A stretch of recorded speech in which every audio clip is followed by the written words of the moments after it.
Hello and welcome to my channel. मैं रोहित यार स्वागत करता हूं मेरे इस यूट्यूब चैनल रोहित की कक्षा में। तो ये वीडियो साफ साफ आपको थंबनेल से पता चल रही है कि हम लोग पॉलिटेक्निक के ऊपर जो 2021 की फॉर्म फिलअप आज से स्टार्ट हुई है उसके ऊपर एक कंप्लीट वीडियो है। ज़्यादा टाइम नहीं लगेगा, 10 मिनट्स में कम समय में आपको फॉर्म फिलअप भी करके दिखा दूंगा। कौन कौन से डॉक्यूमेंट्स इंपॉर्टेंट है फॉर्म फिलअप के दौरान या नहीं भी हैं वो भी बता दूंगा। कौन से पॉलिटेक्निक कॉलेजेस झारखंड में अच्छे हैं ये भी मैं बता दूंगा। फिर हमारा टेलीग्राम ग्रुप है उसको ज्वाइन कर लीजिए ताकि लेटेस्ट अपडेट्स मिले, क्योंकि मैं ये शुरुआत में वीडियो को बता दे रहा हूँ ताकि आपका समय कम लगे। ठीक है, तो सबसे पहले तो जीसीसीबी की साइट में आपको जाना है, Jharkhand command entrance competitive examination board की वेबसाइट में। और सबसे पहली बात भाई, पॉलिटेक्निक की एग्जामिनेशन होंगी, उसके लिए डेट भी आ चुकी है। मैं प्रॉपर आपको नोटिस भी दिखा दूंगा। ये जो इनके चल रही है आज तो पहली बार D2D का भी आ गया है, मतलब engineering entrance competitive examination lateral entry का भी फॉर्म फिलअप कल से स्टार्ट होगा, लेकिन उनकी नोटिस जरूर आ चुकी है। मैं बहुत सारी चीजों के बारे में इस वीडियो में डिस्कस करूंगा और 10 मिनट भी लगेगा। मैं नहीं जानता कि कैसा कितना लंबा हो सकता है, लेकिन 10 मिनट से मैं कम समय में कोशिश करूंगा। ठीक है, सबसे पहले आपको पॉलिटेक्निक के बारे में बता देता हूं कुछ जो इंपॉर्टेंट डेट्स है वो जो यहाँ पे है। ठीक है, जैसे देख लीजिए यहाँ पे आपका ऑनलाइन प्रोसीजर आज से स्टार्ट हुआ। फॉर्म फिलअप 2 सितंबर तक चलेगा और एग्जामिनेशन 19 सितंबर को है। डेट अभी फिक्स्ड है, अब आगे पता नहीं होगी कि नहीं होगी इसके बारे में तो नहीं बता सकता, लेकिन अभी एग्जामिनेशन डेट है और उम्मीद है हो जाएगी। ठीक है, और जो एडमिट कार्ड आएगा वो आपका 14 या 15 तारीख से पहले आ जाएगा आपका। ठीक है, और ये आपका फॉर्म फिलअप का पैसा और ये जो तरीका है ये इसमें इसको हटाते हैं। सबसे पहले इंपॉर्टेंट मैं आपको प्रोस्पेक्टस दिखाता हूँ। झारखंड सरकार ने पहली बार प्रोस्पेक्टस अपना बनाया है कि भाई प्रोस्पेक्टस मतलब क्या है, प्रॉपर प्रोसीजर।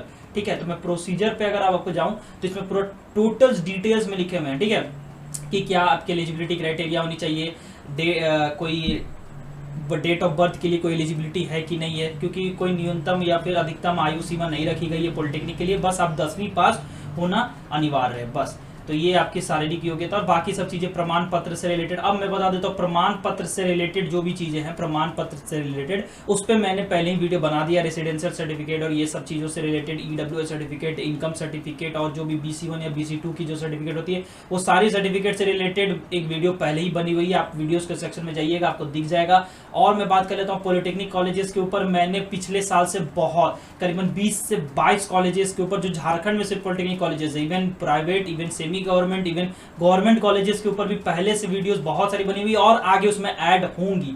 तो कौन कौन से अच्छे कॉलेजेस आप उन सबके रिव्यूज देखिए, कौन से कॉलेजेस में प्लेसमेंट होता है कि नहीं होता है, किसी कॉलेज में पढ़ाई होती है कि नहीं है, कॉलेजेस किस लोकेशन पे है, कहाँ पे है, ये टोटल डिटेल उस कॉलेज रिव्यूज में बनी होती है। कॉलेज रिव्यू का मतलब यही होता है कि कॉलेज के बारे में पूरा डिटेल में बताना। तो हर कॉलेज के बारे में बनाओ, जैसे GP धनबाद, GP बागा, GP निरसा, फिर आपका GP आदित्यपुर, GP खरसावा, बहुत सारे कॉलेजेस जो हैं उन सबके ऊपर बनाओ और बहुत सारे कॉलेजेस के ऊपर रिव्यूज आनी बाकी हैं अभी। ठीक है, तो आप उन सब चीजों को देखिए और इनको हटाते हैं। अब डायरेक्ट फॉर्म फिलअप में चलते हैं कि फॉर्म फिलअप कैसे होगा। ठीक है, तो फॉर्म फिलअप के लिए आप सबसे पहले होम में जाइए। ठीक है, होम में जाने के बाद आपको यहाँ पे click here for all online submission GCCB 2021 को ओपन करना है। यहाँ पे आपको पॉलिटेक्निक एडमिशंस 2021-2022 के लिए दिया हुआ, इसको जस्ट ओपन करिए। इसको ओपन होने के बाद आपको यहाँ पे 2 ऑप्शंस देखने को मिलेंगे। ठीक है, एक यहाँ पे ऑप्शन होता है रजिस्टर्ड न्यू कैंडिडेट के लिए और लॉगिन ओनली रजिस्टर्ड कैंडिडेट्स के लिए। मतलब पहले सबसे पहले आपको जो भी नए लोग पहली बार अभी रजिस्ट्रेशन कर रहे हैं 2021 के लिए, तो सबसे पहले न्यू कैंडिडेट में जाएं। उसके बाद जब आपका कंप्लीट हो जाएगा सारा डिटेल्स या सारा चीज़ों के पे आपने अपना डिटेल्स भर दिया है, फॉर्म फिलअप कंप्लीट हो चुका है, तब कभी अगर आपको अपना फॉर्म फिलअप या स्टेटस देखना हो अपने फॉर्म फिलअप के दौरान तो आप लॉगिन क्रेडेंशियल्स में जाएंगे। लेकिन अभी तो हमें रजिस्ट्रेशन करना है क्योंकि अभी तक हम लोगों ने रजिस्ट्रेशन किया नहीं है। तो रजिस्टर में जाते हैं, जैसे न्यू कैंडिडेट में रजिस्टर में जाएंगे आपको यहाँ पे अपने डिटेल्स को फिल करने दिया जाएगा। ठीक है, तो अपने डिटेल्स को फिल करें। ठीक है, जैसे कि आप अपना यहाँ पे Aadhaar number, date of birth, email address, ये सब आप प्लीज पिछले बार की तरह बहुत लोगों ने गलती किया था अपना ईमेल एड्रेस। एक बार अगर आप अपना ईमेल एड्रेस या मोबाइल नंबर गलती कर दोगे ना तो आपका OTP नहीं आएगा और वो काउंसलिंग के दौरान बहुत इंपॉर्टेंट होता है। अगर अभी आप गलती कर रहे हो, अभी वो कंप्लीट मान लो हो जाएगा फॉर्म फिलअप, लेकिन आपको इसकी जरूरत उस समय पड़ेगी जब आप काउंसलिंग में किसी कॉलेज को सेलेक्ट कर रहे होंगे। वहां पे आपकी OTP नहीं आएगी तो आप आगे लॉगिन ही नहीं कर सकोगे अपने काउंसलिंग के दौरान, तो ये प्रॉब्लम होती है। ठीक है, तो आप यहाँ कैंडिडेट्स फुल नेम भरें, फिर उसके बाद अपना father's name, Aadhaar card number, date of birth, ये सब चीज़ों को आप फिल करेंगे तभी आप आगे बढ़ सकते हैं। मैं खुद भी फिल करके आपको दिखाता हूँ कि इसके आगे क्या क्या प्रोसीजर है। तो मैं इस समय मैं आपको अपना डिटेल्स, तो जैसा कि मैंने अपना डिटेल्स यहाँ पे फिल किया। ठीक है, यहाँ पे मैं ब्लर रख रहा हूँ ताकि कैंडिडेट का नाम फ्लैश ना हो आपको। ठीक है, फिर उसके आगे जैसे आप मदर्स नेम भरोगे, रेसिडेंशियल स्टेटस आप भरोगे, जैसे रेसिडेंशियल स्टेटस कहाँ का है, तो आप परमानेंट रेसिडेंट हो, आप झारखंड की, या लोकल रेसिडेंट हो, तो जो आपके पास जिस तरह का सर्टिफिकेट, आप वो सर्टिफिकेट को यहाँ फिल करोगे, ठीक है। आप इकोनॉमिकली वीकर सेक्शन ईडब्ल्यूएस, मतलब जो जनरल से 10% आरक्षण जिनको मिला ना, वो होता है ईडब्ल्यूएस, ठीक है। फिर कैटेगरी यहाँ चुनोगे, ठीक है। फिर उसके बाद आप सर्विसमैन कोटा, डिफेंस पर्सनल या रिलेटेड हो कि नहीं।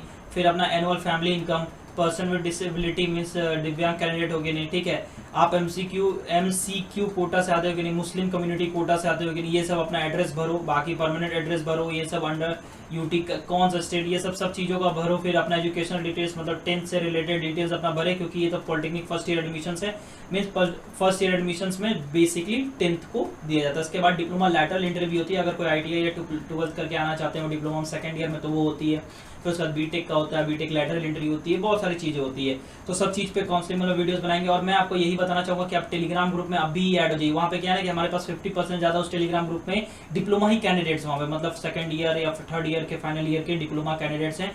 अदर कॉलेजेस से पूरे झारखंड भर में, कुछ बिहार के कैंडिडेट्स हैं। तो अगर आपको किसी भी कॉलेज के बारे में जानकारी होगा तो आप वहाँ पे अपने किसी भी सीनियर से आप पूछ सकते हैं, या ग्रुप में जैसे ही मैसेज करोगे आपको बहुत लोग जानकारी देने के लिए वहाँ पे मिलेंगे। मैं तो खुद एक्टिव रहता हूँ, लेकिन वहाँ पे मेरे से पहले ही आपको उत्तर मिल जाएगा आपके क्वेश्चन का। वैसे भी हम लोगों ने बहुत ऐसे पॉलिटेक्निक कॉलेज रिव्यूज बना के रखे, तो आप वो भी डायरेक्ट जाके हमारे प्लेलिस्ट सेक्शन में चैनल के चले जाइए, पॉलिटेक्निक कॉलेज रिव्यूज करके मिल जाएगा आपको, वहाँ पे आप जाके देख सकते हो सब कॉलेजेस में।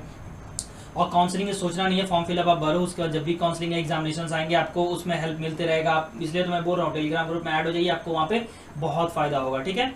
अब आगे बढ़ते हैं। आप इसमें आप टेस्ट सेंटर चुनोगे, कौन कौन सा टेस्ट सेंटर आप दो लोगे, जैसे बोकारो, चाईबासा, जो झारखंड के जो ये है, और फिर जो जिस हिसाब से आप चुनोगे उस हिसाब से वो सेंटर यहाँ पे खत्म हो जाएगा। जैसे अगर आप कोई एक सेंटर चुनोगे, जैसे मैं धनबाद का चुनता हूँ, तो दूसरा सेंटर धनबाद गायब हो जाएगा, फिर उसका दूसरा सेंटर आप चुन सकते हो।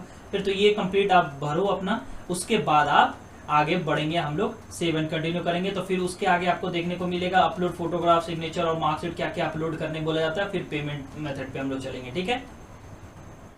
देखिए इसमें सिंपल सा यही प्रोसीजर था कि जैसे मैंने अपना पर्सनल और एजुकेशनल डिटेल्स भर दिया, ठीक है। जैसे कि आपने 10th कहाँ से किया है। और मैं एक इंपॉर्टेंट चीज बताना चाहता हूँ कि वहाँ पे जो ऑप्शन था लोकल रेसिडेंट ऑफ झारखंड है कि आप परमानेंट रेसिडेंट ऑफ झारखंड है, अगर आप परमानेंट रेसिडेंट ऑफ झारखंड चुनते हो तभी आपको वहां पे अपना कास्ट चुनने का मौका मिलेगा, जैसे जनरल, चाहे SC, चाहे SC, BC1, BC2। अगर आपने जहां सेलेक्ट किया लोकल रेसिडेंट ऑफ झारखंड, तो वहां पे one and one only option वही आएगा, जनरल कैंडिडेट। मींस आपको अगर आपके पास परमानेंट रेसिडेंट ऑफ झारखंड की सर्टिफिकेट है, या फिर अपनी कास्ट सर्टिफिकेट है जो झारखंड से बनी हुई है, सर्किल ऑफिसर या जो DC या फिर आपका SDO से बना हुआ, तभी आप परमानेंट रेसिडेंट ऑफ झारखंड चुनना, वरना लोकल रेसिडेंट चुनना। लोकल रेसिडेंट अगर आप चुनोगे तो आपके पास काउंसलिंग में सिर्फ और सिर्फ एक ही रास्ता है कि आप जनरल कैंडिडेट बन के ही जाओगे। लेकिन अगर आपको कोई रिजर्वेशन का फायदा उठाना और आपके पास सर्टिफिकेट है, तो आप परमानेंट रेसिडेंट ऑफ झारखंड चुनना। ये बहुत इंपॉर्टेंट टॉपिक है जो बहुत कम लोग ही आपको बताएंगे, इसलिए मैं ये चीज बहुत ध्यान से बता रहा हूँ कि ध्यान से आप इसे चुनिएगा, ठीक है। आप बैक रिवाइंड कर लीजिए वीडियो को, आपको समझ में आ जाएगा जो मैंने अभी बातें बोली, ठीक है। इस पे भी मैंने बहुत वीडियो बना के रखा हुआ, एक वीडियो बनी हुई जो अभी रिसेंट है सर्टिफिकेट से रिलेटेड, वो जाके जरूर देख लीजिए, बहुत इंपॉर्टेंट चीज है वो, आपके काउंसलिंग से रिलेटेड बहुत इंपॉर्टेंट है। अगर अभी आपने गलत भर दिया फॉर्म फिलअप और सबमिट कर दिया, तो फिर आप चाह के भी नाक रगड़ लीजिएगा, आप वो चेंज नहीं करवा सकते। तो इसलिए अभी परमानेंट रेसिडेंट और लोकल रेसिडेंट सोच समझ के चुने, ठीक है। और यहाँ पे आप फोटोग्राफ अपना चूज करना है। यहाँ पे फोटोग्राफ के बारे में बता भी दिया कि फोटोग्राफ 15 से 100 KB के बीच होना चाहिए, उसका डायमेंशन इतने ही होने चाहिए, ठीक है।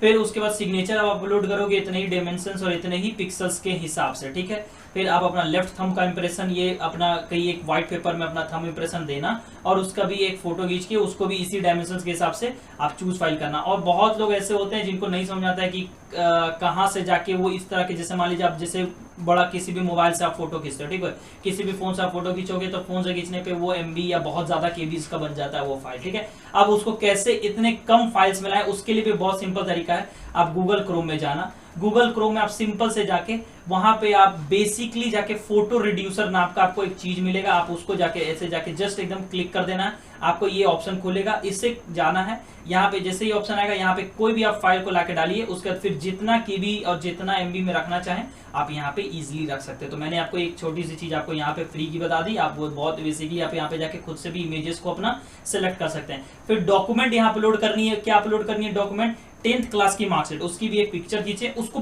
पीडीएफ के तौर पे अपलोड करना, ठीक है। और पीडीएफ भी 100 से 200 केबीपीएस की, 100 या 200 केबी के बीच की ही होनी चाहिए। अब जैसे ये फोटो रिड्यूसर नाम का था ना, उसी तरह पीडीएफ रिसाइजर करके भी आप गूगल में सर्च करना, आपको पीडीएफ रिसाइज करने के लिए भी बहुत सारे ऐप्स मिल जाएंगे जहां पे आप पीडीएफ को अपलोड करो और उसको अपने हिसाब से उतने केबी में बना के अपलोड कर देना यहाँ पे। उसका जैसे ही अपलोड कर दोगे फिर आगे कंटिन्यू ऑप्शन आएगा, फिर कंटिन्यू करना, फिर प्रीव्यू करने, मतलब आपको सारा आपने जो डिटेल भरा उसको एक बार देखने का मौका दिया जाएगा, ताकि आप एक बार ध्यान से देख लें कि आपने सारे डिटेल्स को आपने सही भरा है कि नहीं। अगर आपने गलत भरा है तो उसको फिर से जाके एडिट कर लीजिएगा, और आपने सही भरा है तो फिर वहां पे जाके प्रोसीड कर दीजिएगा, फिर वो सबमिट हो जाएगा। फिर लास्ट में आपको पेमेंट करना होगा, और पेमेंट फीस तो आपको पता ही है कि कितने आपको फीस देनी है। तो पेमेंट आपको जो करनी है मैं बता देता हूँ। जनरल कैंडिडेट और ईडब्ल्यूएस BC1 BC2 कैंडिडेट जो भी होंगे उनको 650 रुपीज देनी है, पेमेंट करनी है। और अगर कोई SC ST कैंडिडेट है और कोई महिला फीमेल कैंडिडेट है, किसी भी कैटेगरी के फीमेल कैंडिडेट, तो उनको 325, और कोई अगर दिव्यांग कैंडिडेट है तो उनको एक भी फीस नहीं लगेगी।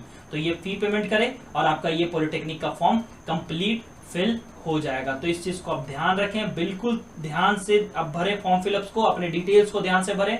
और इस वीडियो में मैंने करीबन हर चीज बता दिया, और मेरे ख्याल से 10 मिनट ही लगी होगी वीडियो में, जहां पे मैंने आपको बहुत कुछ बता दिया। मैं बार बार बोल रहा हूँ, टेलीग्राम ग्रुप पर ज्वाइन करें, उसके लिंक डिस्क्रिप्शन बॉक्स में आपको मिल जाएगी। और भी पॉलिटेक्निक कॉलेज रिव्यूज की प्लेलिस्ट की भी मैं लिंक दे दूंगा, वो सर्टिफिकेट से रिलेटेड वीडियो की भी मैं लिंक दे दूंगा, और आई बटन में भी आपको फ्लैश हो जाएगी।